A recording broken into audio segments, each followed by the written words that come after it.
జై శ్రీరామ్.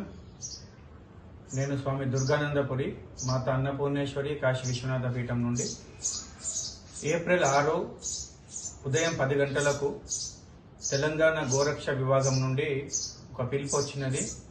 ఏవైతే గోరక్ష గురించి చట్టాలు ఉన్నాయో అవన్నింటినీ తుంగలో తొక్కుతూ సుప్రీంకోర్టు మార్గదర్శకము వాటి నియమాలన్నింటినీ కూడా పాటించకుండా వివిధ రాష్ట్రాల నుండి తెలంగాణ ప్రాంతంలో గోవులను అక్రమంగా రవాణా చేయడము, అలాగే ఇల్లీగల్ స్లాటర్ హౌస్ అక్రమ వధశాలన్నీ కూడా కొనసాగుతున్నాయి.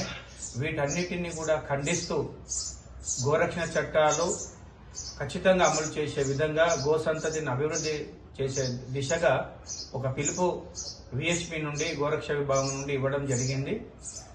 మేము సమస్త సాధు సంతులకు, తెలంగాణ ప్రాంతంలో ఉన్న సమస్త సాధు సంతులకు, గోరక్ష కార్యకర్తలకు, హిందూ బంధువులందరికీ కూడా ఒక పిలుపునిస్తున్నాం.